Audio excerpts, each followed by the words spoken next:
नमस्कार।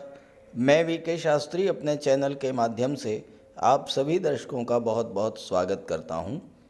30 अक्टूबर 2023 यही है वो तिथि जिसका आप बहुत लंबे समय से इंतज़ार कर रहे थे। 30 अक्टूबर को राहु केतु राशि परिवर्तन करेंगे। राहु अपनी वर्तमान मंगल की राशि मेष राशि को छोड़कर देवगुरु बृहस्पति की राशि मीन राशि में गोचर करेंगे और केतु शुक्र की राशि तुला राशि को छोड़कर बुध की राशि कन्या राशि में गोचर करेंगे। एक ऐतिहासिक परिवर्तन का गवाह बनने जा रहा है 30 अक्टूबर 2023।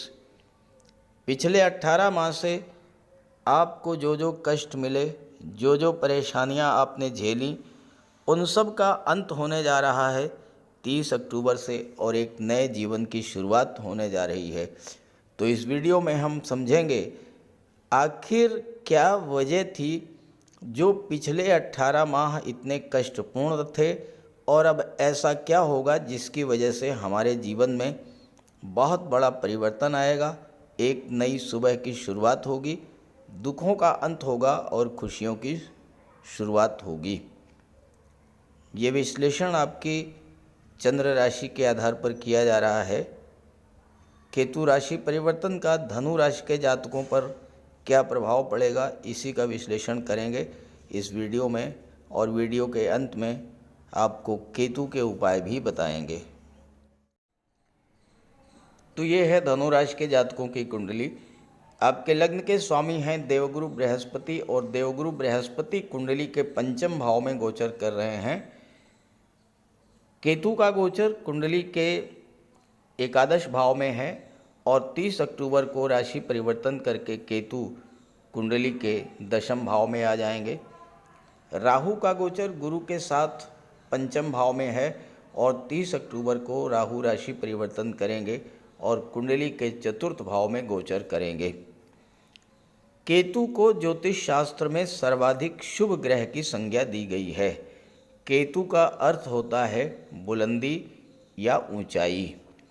केतु अगर आपकी जन्म कुंडली में अच्छे हुए तो हर तरह की सफलता प्रदान करते हैं और जीवन में बुलंदी पर ले जाते हैं। अचानक से आपको बहुत बड़ी सफलता देने वाले होते हैं केतु। केतु मोक्ष के कारक हैं। मोक्ष का अर्थ है इच्छाओं की तृप्ति। केतु आपकी इच्छाओं की पूर्ति कराते हैं।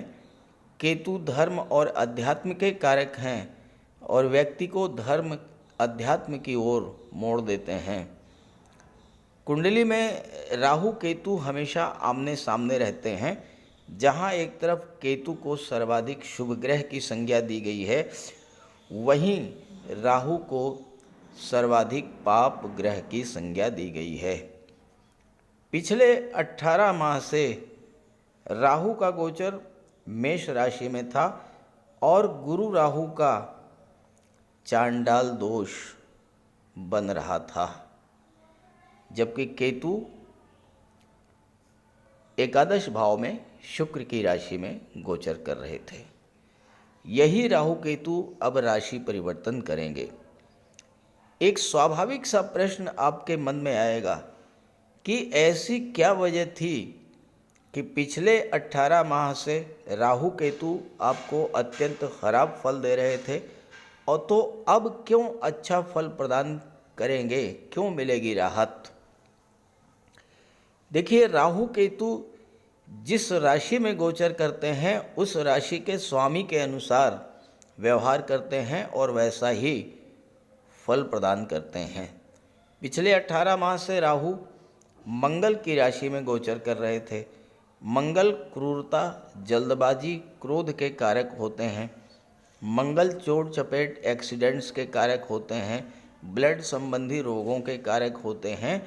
मंगल की राशि में आने के कारण राहु में भी मंगल जैसे ही गुण आ गए और राहु ने मंगल के जैसा ही फल दिया। और अगर मंगल आपकी जन्म कुंडली में खराब रहे होंगे तो बहुत ही नकारात्मक फल आपको मिला होगा। ठीक इसी तरह केतु शुक्र की राशि में गोचर कर रहे थे। केतु धर्म, अध्यात्म और त्याग के कारक होते हैं। शुक्र भोग, विलास, ऐश्वर्य, लग्जरी, आकर्षण और प्रेम के ग्रह होते हैं। विपरीत स्वभाव की राशि में गोचर करने के कारण केतु ने भी अच्छा फल नहीं दिया। अब क्या परिवर्तन आएगा? केतु बुध की राशि में गोचर करेंगे तो बुध के जैसा ही फल प्रदान करेंगे, और जन्म कुंडली में बुध अगर अच्छे हुए तो केतु बहुत अच्छा फल देंगे। ठीक इसी तरह राहु का गोचर देवगुरु बृहस्पति की राशि में होगा, और देवगुरु सर्वाधिक शुभ और सौम्य ग्रह हैं, तो राहु भी शुभ फल देने के लिए बाध्य हो जाएंगे। और यही वजह है कि आने वाले 18 माह आपके जीवन में बहुत बड़ा सकारात्मक परिवर्तन लेकर के आएंगे। अब आइए बात कर लेते हैं केतु के राशि परिवर्तन का क्या प्रभाव पड़ेगा आपके जीवन पर। केतु का गोचर आपके कुंडली के दशम भाव में होगा। दशम भाव से आपके जॉब, कैरियर, प्रोफेशन का विचार किया जाता है। केतु का अर्थ ही होता है बुलंदी या ऊंचाई। तो केतु आपके कैरियर को नई ऊंचाइयों तक ले जाएंगे। कैरियर ग्रोथ देखने को मिलेगी, नौकरी व्यापार में स्टेबिलिटी आएगी। और चूँकि राहु भी गुरु की राशि में गोचर कर रहे हैं, राहु की दृष्टि पड़ेगी दशम भाव पर, तो राहु भी शुभ फल प्रदान करेंगे और आप अपने कैरियर का विस्तार करेंगे। चूँकि केतु की दृष्टि कुंडली के धन भाव पर पड़ेगी, पंचम दृष्टि, तो अब आपको अपने कार्य क्षेत्र से धन की प्राप्ति भी होगी। अगर अभी तक आपको अपने एफर्ट्स का, अपने प्रयासों का लाभ नहीं मिल पा रहा था, देवगुरु बृहस्पति गुरु चांडाल दोष से मुक्त हो चुके होंगे और गुरु की दृष्टि लाभ के भाव पर पड़ेगी, तो अब आपको अपने जॉब, प्रोफेशन से, व्यापार व्यवसाय से लाभ प्राप्त होगा। व्यापार व्यवसाय में जो अभी तक अनिश्चितता की स्थिति बनी हुई थी वह समाप्त होगी। बुध की राशि में गोचर कर रहे हैं केतु, बुध व्यापार के कारक हैं, तो बिजनेसमैन के लिए ये समय बहुत अच्छा रहेगा। और बुध आपकी कुंडली में सप्तम भाव के भी स्वामी हैं, सप्तम भाव व्यापार को शो करता है, तो बिजनेसमैन के लिए ये समय बहुत अच्छा रहेगा। लेकिन केतु जो हैं ये अलगाव को, अकेलेपन को शो करते हैं, तो केतु के प्रभाव से अगर आप कोई नया व्यापार व्यवसाय शुरू करना चाहते हैं, वो आप अकेले स्वतंत्र रूप से शुरू करें। पार्टनरशिप में व्यापार व्यवसाय करने के लिए केतु आपके लिए सही फल नहीं प्रदान करेंगे। बुध मैनेजमेंट के कारक होते हैं। आप अपने व्यापार व्यवसाय को नए सिरे से व्यवस्थित करेंगे और उससे लाभ अर्जित करेंगे। बुद्धि के कारक होते हैं बुध, आपकी बुद्धि को तीव्र करेंगे और आप अपनी बुद्धि, अपने स्किल, अपने कौशल, अपने चतुराई का प्रयोग करके व्यापार व्यवसाय को बुलंदियों पर ले जाएंगे। हालांकि केतु के कारण आप अकेले कार्य करना पसंद करेंगे, किसी का सहयोग लेना पसंद नहीं करेंगे। आप ये भी पसंद नहीं करेंगे कि कोई आपके कार्य में आपको डिस्टर्ब करे। लेकिन बुध और केतु के प्रभाव से आप अपने कार्य क्षेत्र में नई नई उपलब्धियां हासिल करेंगे इस गोचर काल में। कुंडली के धन भाव पर केतु की दृष्टि पड़ेगी और केतु आकस्मिकता के कारक होते हैं। अचानक से धन लाभ की स्थिति बनेगी, पारिवारिक रिश्तों में भी सुधार आएगा। अचानक से आपको बड़ा धन मिलेगा, परिवार का सहयोग मिलेगा, परिवार से आपका लगाव बढ़ेगा। कोई प्रॉपर्टी भी आप ले सकते हैं, चूँकि केतु चौथे भाव पर भी दृष्टि डाल रहे हैं और चौथा भाव जो होता है ये भूमि भवन प्रॉपर्टी का होता है। केतु के प्रभाव से आपकी वाणी में ज्ञान होगा, आप दूसरों को गाइड करेंगे। शिक्षक, वकालत या कंसल्टेंसी के क्षेत्र में आपको विशेष सफलता प्राप्त होगी।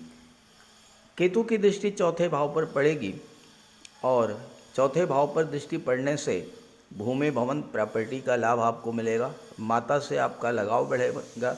यहाँ पर राहु का गोचर है और राहु गुरु की राशि में गोचर कर रहे हैं, शुभ ग्रह की राशि में गोचर कर रहे हैं और राहु अटैचमेंट के कारक होते हैं।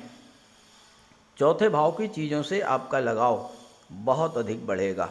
साथ ही साथ बुध आपकी कुंडली के सप्तम भाव के स्वामी हैं और केतु बुध के राशि में गोचर कर रहे हैं। सप्तम भाव आपके दाम्पत्य सुखों का होता है, व्यापार व्यवसाय का होता है, आपके विवाह का योग होता है।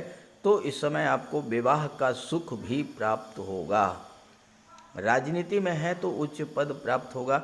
यहाँ पर राहु हैं जो विदेश के कारक होते हैं, तो विदेश जाने का भी योग आपको बनेगा। धर्म में आपकी रुचि बढ़ेगी और घर में कोई धार्मिक या मांगलिक आयोजन भी होगा। और साथ ही साथ केतु आपकी इच्छाओं की पूर्ति भी करेंगे। केतु का गोचर कुंडली के, केतु की दृष्टि कुंडली के छठे भाव पर पड़ेगी।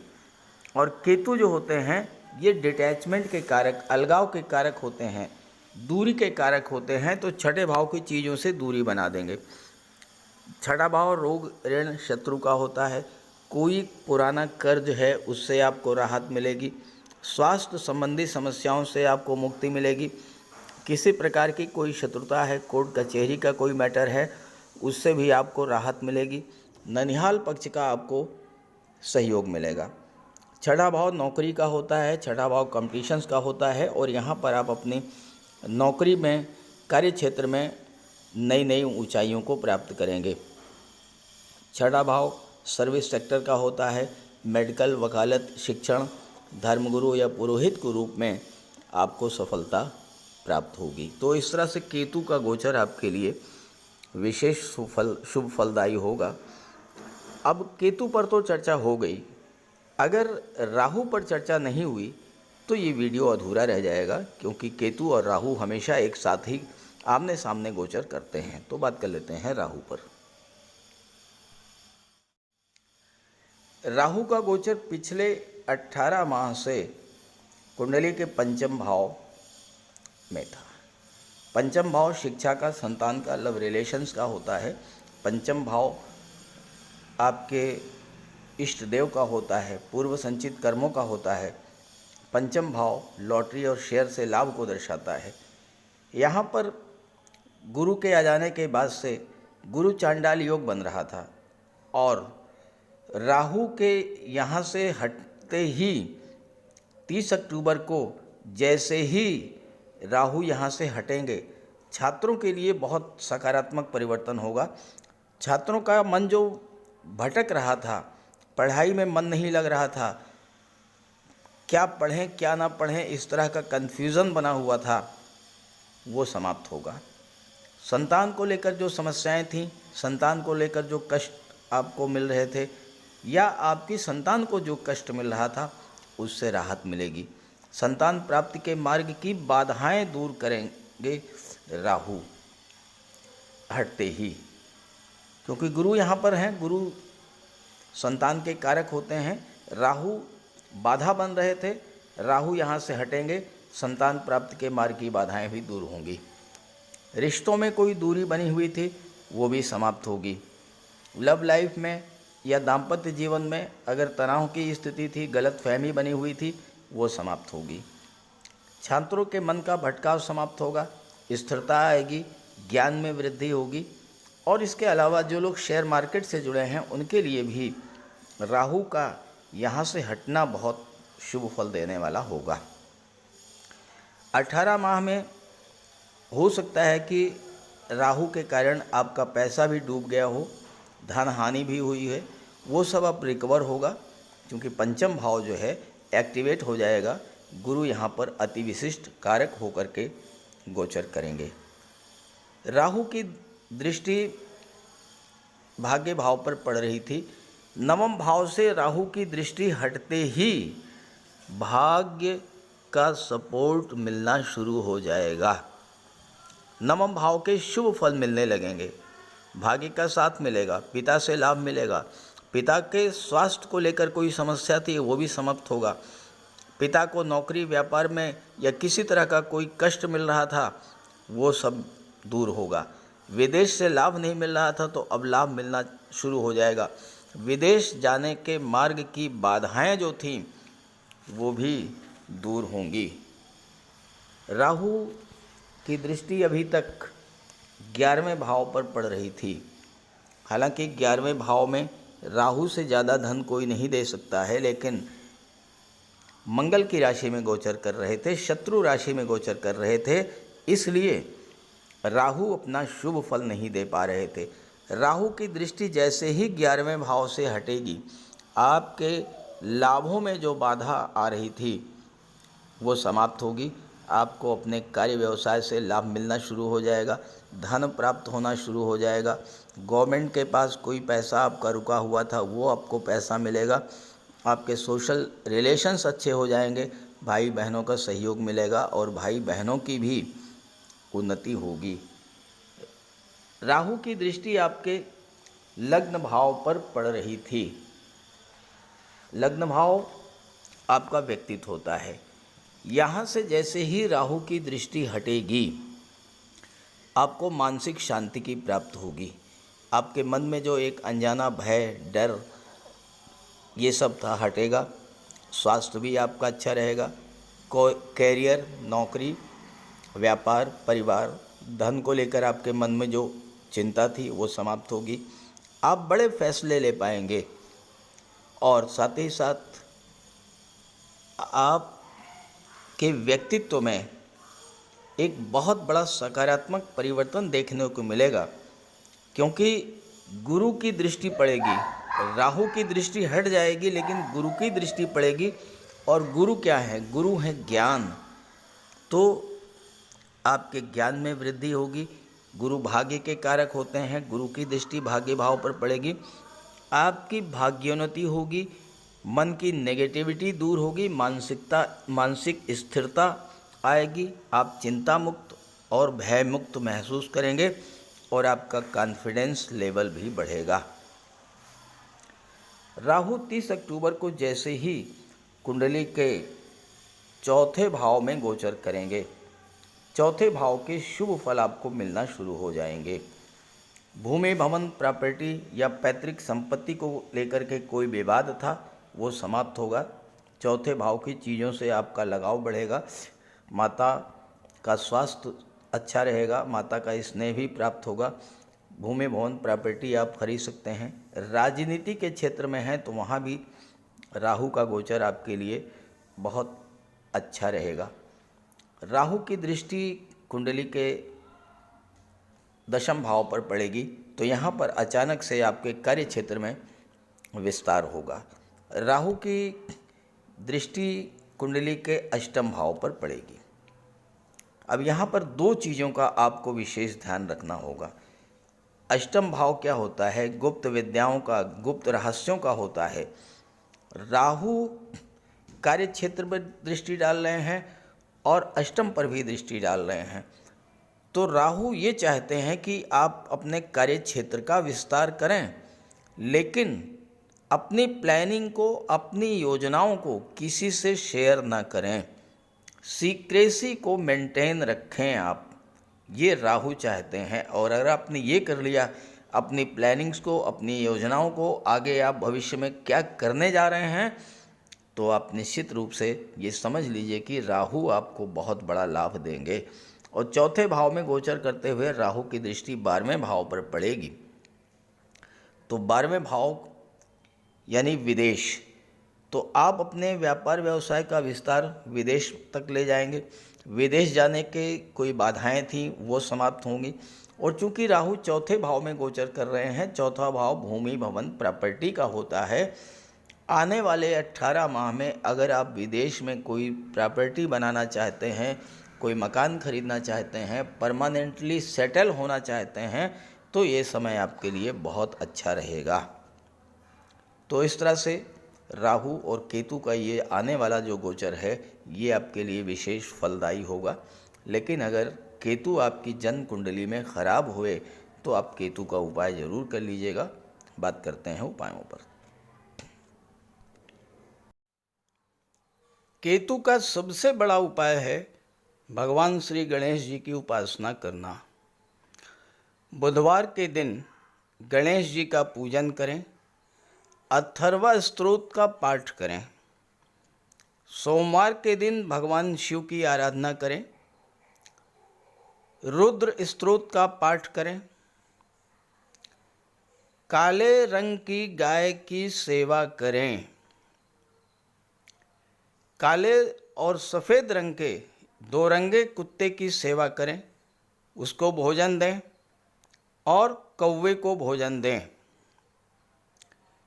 केतु का सिर नहीं है, अंग भंग है, तो आप जो भी कोई दिव्यांग हो, असहाय हो, अपाहिज हो, उसकी सेवा करें। भूल करके भी ऐसे व्यक्ति का अपमान न करें। कंबल, छाता, काली उड़द, गर्म कपड़े, कस्तूरी और लहसुनिया, इन चीज़ों का दान आप कर सकते हैं। ओम कें केतवे नमः, इसका जाप करें 5 माला या 8 माला। नौकरी नहीं मिल रही है या 48वें वर्ष में बहुत बड़ा अप डाउन हो गया है, तो मूली को 7 मूली पत्ते समेत अपने सिर से 7 बार उतार कर किसी गाय को खिला दें। 7 बुधवार आप ऐसा करें, केतु का शुभ फल मिलना शुरू हो जाएगा। इसके अलावा शनिवार के दिन एक पात्र में कुशा और दूर्वा दोनों एक साथ रख कर के पानी भर लें और शाम को पीपल की जड़ में डाल दें। 7 शनिवार ऐसा करने से राहु, केतु और शनि तीनों के शुभ फल मिलने शुरू हो जाएंगे।